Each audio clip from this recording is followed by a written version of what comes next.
They've lied about the timeline. Devin Archer's testimony was really disappointing to Marco Polo. Devin Archer is a sociopathic, handsome criminal. He is a felon. He committed multiple financial crimes, backdating, money laundering. Gary Shapley has been the most critical person in 2023. And I think he might have deviated the DOJ's plan to cover up the Hunter deal entirely. I agree. And so arguably this whole thing may not have ever come out to light if it wasn't for Gary Shapley.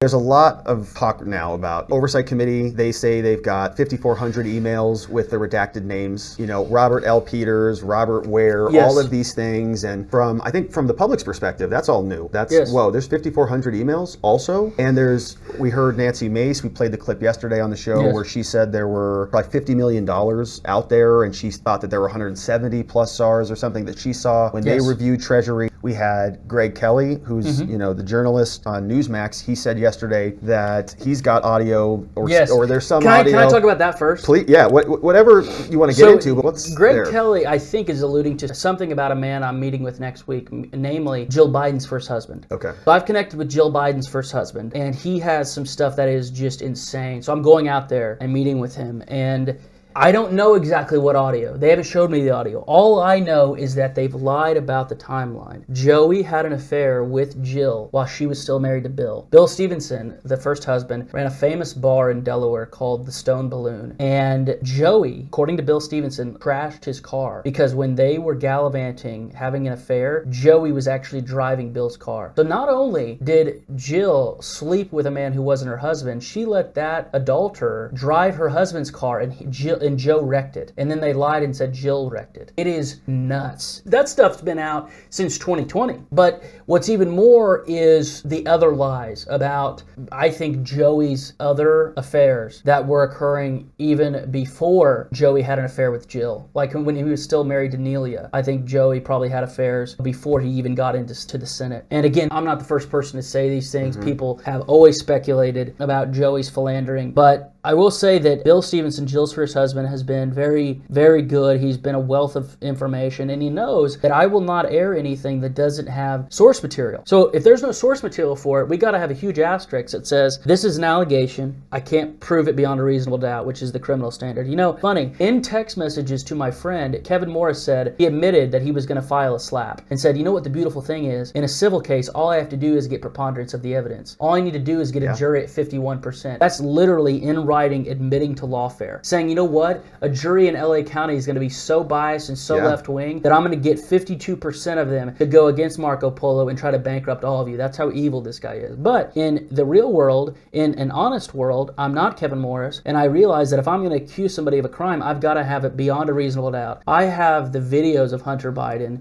beyond a reasonable doubt committing these crimes, and that's just being honest. So I'll update you on how things go with Bill. It's a absolutely insane story about how him and Jill were together, and guess what? Bill actually held fundraisers for Joe Biden. So not only did Joe steal his wife from him, Bill actually opened up his bar and they held senatorial fundraisers for Joe when he was running. So that's how evil Joe is. He not only stole somebody's wife, he used that guy for cash and didn't even say sorry. Yeah. And then the IRS attacked Bill because he got mad at Joe. He started getting audited and he got prosecuted for not paying $8,900 in tax, while Hunter gets misdemeanors for like $8 million in undeclared income. So that's one of the topics I wanted to go into with Greg Kelly. This is a confirmation based on somebody who submitted the SARS to the Treasury from Morgan Stanley. So the SARS that Nancy Mace, Comer, and MTG are alluding to are from Morgan Stanley, and they're from a gentleman who's in our report named Brent Sheehan. I know the guy who filed the SARS, the bank officer. I can state beyond a reasonable doubt that there are at least 150 SARS because I know and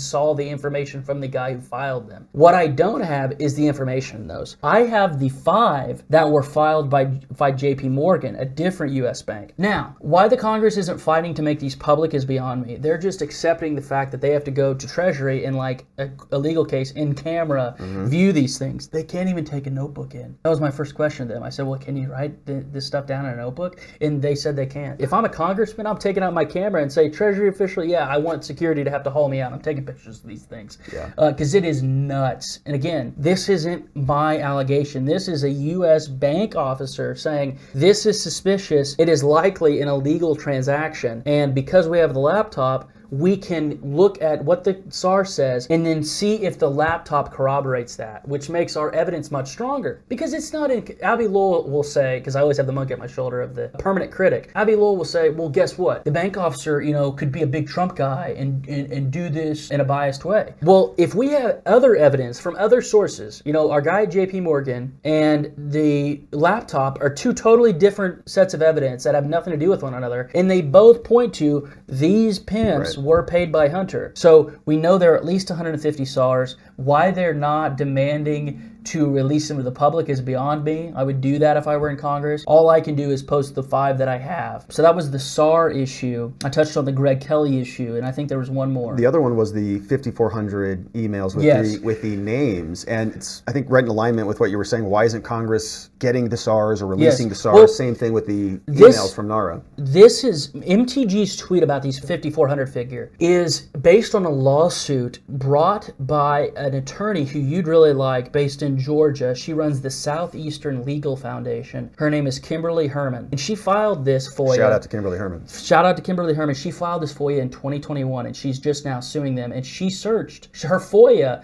was for all emails in NARA's possession of Robert.L.Peters. Well, guess what? She sued them, and their answer was, we've found 5,400 potentially responsive Robert L. Peters hits. And guess what? For anybody watching at home, there will be stuff in that production. If they produce the 5,400, they might say it's national security related and not produce it. If they produce the 5,400, there will be many emails in there that are not in our report. Because guess what? There are a lot that Hunter didn't get sent. Now, Hunter got sent the Ukraine ones. The call with Poroshenko, well, Hunter CC'd on that one. H. Biden at rosemontseneca.com.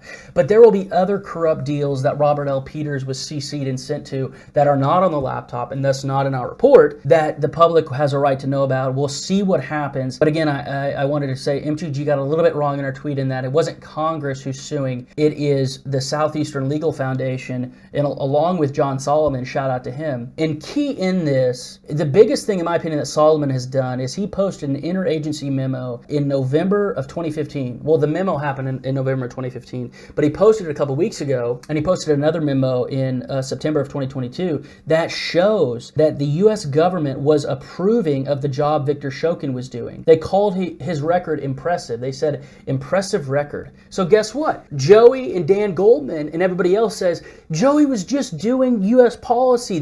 All the U.S. government, a whole of government wanted Shokin gone. Right. We have an interagency memo contemporaneous. And remember, the whole shakedown with Poroshenko and Joey on the phone was first week of December 2015. And that interagency memo came out in November. So guess what? What changed? Interagency says that the IMF loan guarantee should go forward because Shokin's doing a fine job. Joey, the next week, says if he's not fired, you're not getting the $1 billion. Well, son of a, he got fired. Right. The only thing that changed is that Joey was briefed by Hunter through Vadim Pizarski in emails saying Shokin has to go. That's the only thing that changed. So we have the quid pro Joe. We have every step of it. We have the communications pressuring Hunter. We have Joe changing the official U.S. government position from the interagency memo. By the way, these are like 10 different agencies all signing off on the IMF loan guarantee. Yeah. Every single facet of Dan Goldman's, and I pick on Dan Goldman just because he's Joey's new little lapdog, one of his golden retrievers now. The guy who bought his Congress seat. Yes, literally. Yeah. Levi and Strauss Air, absolutely terrible human being. Dan Goldman, every single part of his lie can be refuted. Every aspect. From Joey never knew about Shokin, which we can prove now that he did through the laptop emails, meaning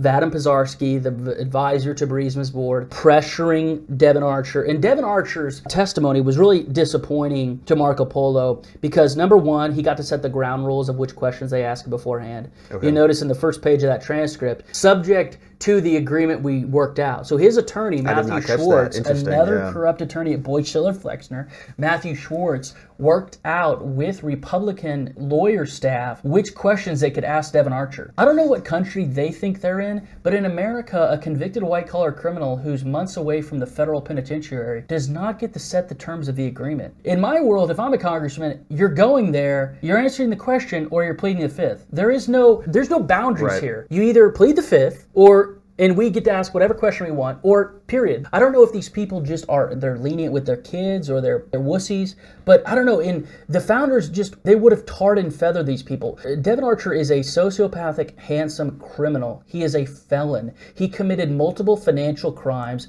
backdating, money laundering, FARA violations, 18 USC 951 violations, what they got Maria Butina on. Devon Archer was back channeling with the Kazakh foreign minister with John Kerry. That new email that Fox came out with earlier this week with Devon Archer talking with John Kerry, that was in our report 10 months ago. Yeah.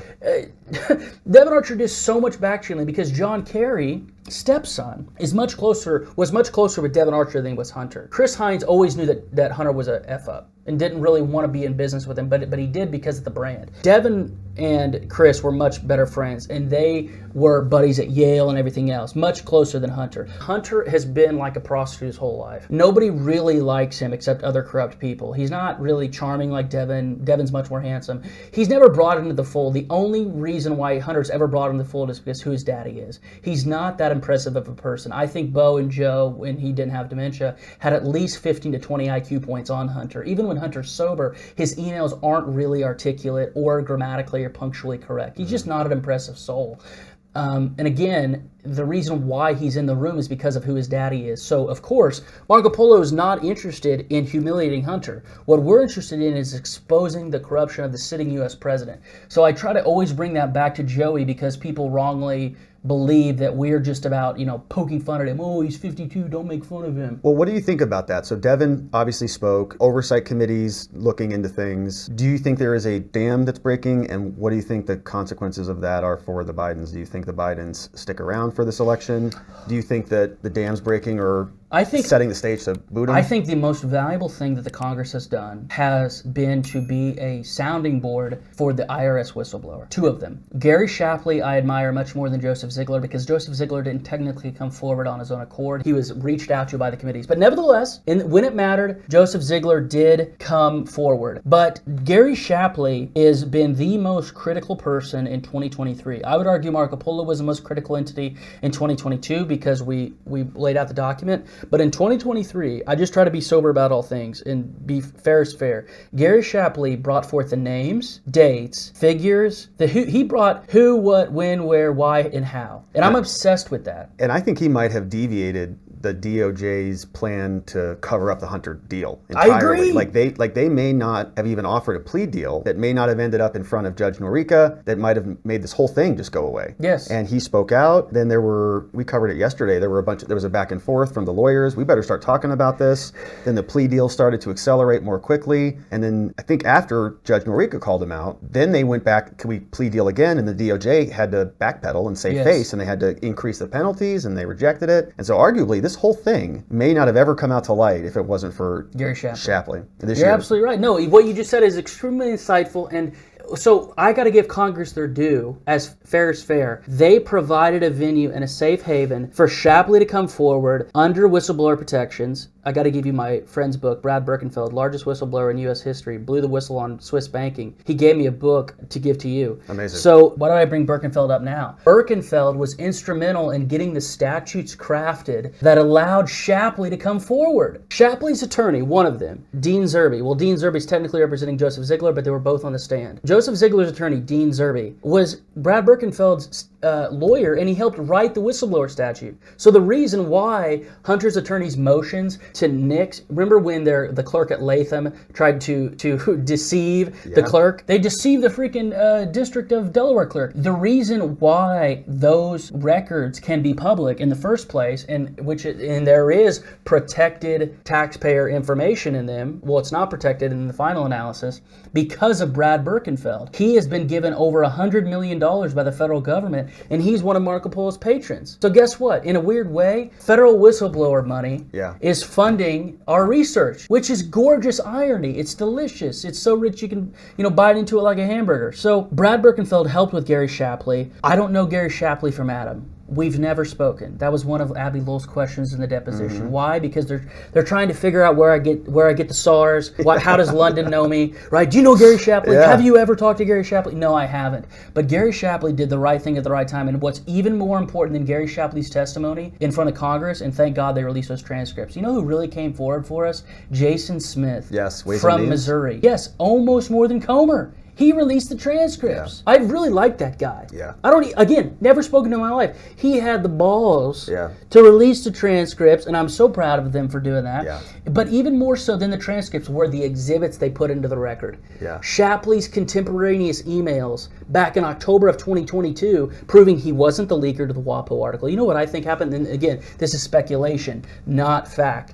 I think Hunter's attorneys leaked the story in October of 2022, where they said federal agents have enough to charge Hunter Biden. Really? It would be a sociopathic and brilliant move on their part. The attorneys for Hunter leaked to the Washington Post that they have enough to charge Hunter, and then Hunter's attorneys give a statement to the Washington Post saying that if the federal agents, if they leaked the information, it was a federal felony. It's a sociopathic thing. So they say they're not the leakers, and in fact they are, and guess what? That gets the public's mind off of Hunter's crimes, and it puts the public's minds onto, we have these dirty feds leaking info on Hunter. Oh, Hunter's, Hunter's under scrutiny, don't hurt little Hunter. These are sociopathic Alinskyite moves that only people who study their methods will understand. I'm so grateful you brought that up, because that was an insight I was going to miss today, that the Congress gave Shapley the platform, and Shapley just told the truth. I'm working on right now, I'm about 75% done. We are creating an agency by agency dope chart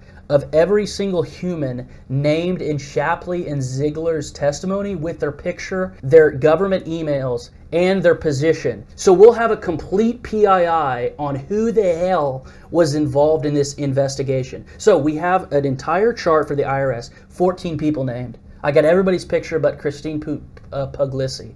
I'll find her eventually. I'll probably have a PI go to her house. But anyways, IRS, we got IRS done. Then the next vision is going to be District of Delaware. All the prosecutors and corrupt line agents on that. So why does this matter? Why am I excited about this? Because if I just see names in black lettering on white pages, they don't come to life. If I have their faces and we provide that transparency to the public, they will start seeing these things in action. Yes. So I expect those by the middle of September, we will have a dope chart for free, available for download, a dope chart of the date of birth, government email address, position, picture, full name, of every single agent that we know of to this date involved in the Biden investigation. We really appreciate it. Let me make sure that people know where to find you one more time. Marco Polo, everything from our social media to buy a physical copy of the report, to read the report online for free, is marcopolo501c3.org.